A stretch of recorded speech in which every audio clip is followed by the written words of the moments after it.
বলছে যে আমরা তো সবসময় প্রভু যিশুকে ডাকি, কিন্তু আমরা কতটুকু ঈশ্বরকে সময় দিই। হালেলুয়া।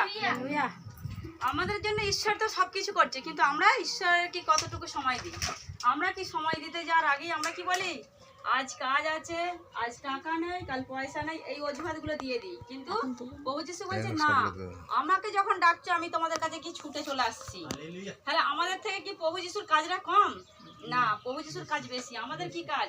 আমাদেরকে তোমরা তো সংসারের কাজ সমস্ত সেরে ফেলছো, একটাও তো বাকি থাকে না। তোমার বাসন মাজা বাকি থাকছে, তুমি রান্না করা বাকি থাকছে, ছেলে মেয়েকে স্কুল করা পড়াতে বাকি থাকছে না। তাহলে আমার মন্ডলী আসা মানে তখন কেন অজুহাত কেন? তাহলে কি বলছে কি অজুহাত নয়, যে আসল যে বিশ্বাসী হবে সে কিন্তু সমস্ত কাজ সেরেই সে ঠিক চলে আসবে। হালেলুয়া। তাহলে বলছে কি যে প্রভু যিশু বলছে যে যোগ্য আরাধনাকারী সে কিন্তু আমার কাছে ঠিক আসবে, সে কোনো অজুহাত দেখাবে না, সে কোনো বলবে যে আজ আমার কাজ আছে। কিন্তু যে সঠিক আরাধনাকারী নয়, যে সঠিক বিশ্বাসী নয়, সে সেদিন কি করে, আজ তো ছুটি আছে, আজ বেশ ভালোই বসে আছি, তাহলে একবার চলেই যাই মন্ডলী। এটাকে কিন্তু আরাধনা বলে না। প্রভু যিশু বলছে এটাকে তোমার সময় বুঝে তুমি করছো, সেটা তোমার সময়ে তুমি ভাবছো আজ আমি সময়ে ফাঁকা পাচ্ছি তাই যাচ্ছি, কিন্তু সেটা নয়। যে ঈশ্বরকে ভালোবাসে সে কিন্তু সবসময়তেই যাবে। হালেলুয়া।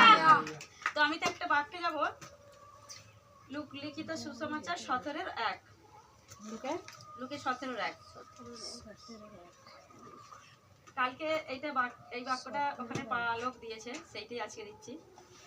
তো জেরুসালেমে যাইবার সময়ে তিনি সমরীয় ও গালিল দেশের মধ্যে দিয়ে গমন করিলেন। হালেলুয়া। তিনি বলতে কাকে বোঝানো হয়েছে এখানে? প্রভু যিশুকে। এখানে তিনি বলতে কাকে বলেছে? সেই প্রভু যিশুকে বলেছে। প্রভু যিশু সেই জেরুসালেমে যাইবার সময় সমরীয় ও গালিল দেশের মধ্যে দিয়ে যাচ্ছিলেন। সমরীয় আর গালিল দেশের মধ্যে দিয়ে প্রভু যিশু কি সেখান দিয়ে যাচ্ছিলেন।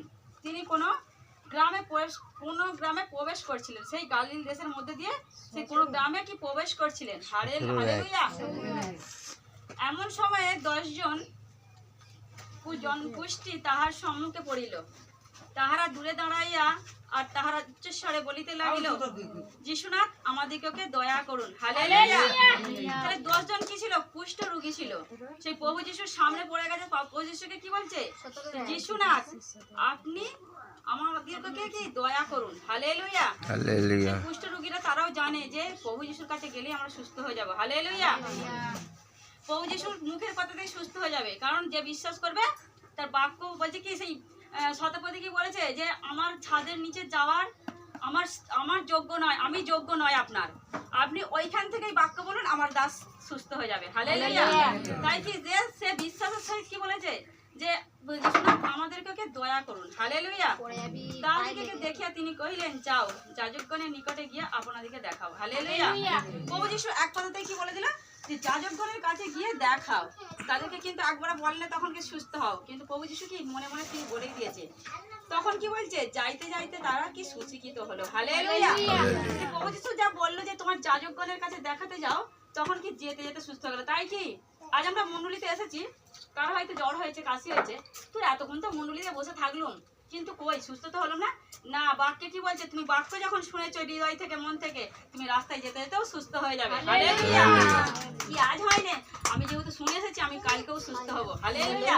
বাক্য যদি আমি মন প্রাণ ধ্যান দিয়ে শুনি আর কানে যদি ভালোভাবে শুনি, তাহলে কি আমি যেও সুস্থ হয়ে যেতে পারি, মণ্ডলীতেও সুস্থ হতে পারি, আমি রাস্তায় যেতে যেতেও সুস্থ হতে পারি, আমি কালকেও সুস্থ হতে পারি। তাই কি সেই বলেছে কি যেতে যেতে সুচিকিত হয়ে গেল। তারা কি সেই 10 জন যে কুষ্ঠী ছিল তারা যেতে যেতেই সুচিকিত হয়ে গেল। হালেলুয়া। তখন তাহাদের একজন আপনাকে সুস্থ দেখিয়া উচ্চ রবে ঈশ্বরের গৌরব করিতে করিতে ফিরিয়া আসিল। হালেলুয়া। সেই 10 জনের একজন কি করলো? সে যেতে যেতে যা দেখেছে আমি সুস্থ হয়ে গেছি, সে কিন্তু পিছন দিকে ঘুরে পড়েছে। সঙ্গে সঙ্গে কি প্রভু যিশুর গৌরব করতে করতে ফিরে আসছে, সেই প্রভু যিশু গৌরব করার জন্য ফিরে এসছে। হালেলুয়া। এবং যিশু চরণে উপর হইয়া পড়িয়া তাহাকে ধন্যবাদ করিতে লাগিল। সেই ব্যক্তি সমরীয়। হালেলুয়া। প্রভু যিশুর চরণে ধন্যবাদ করিতে লাগিল। সেই ব্যক্তি কে ছিল? সমরীয়।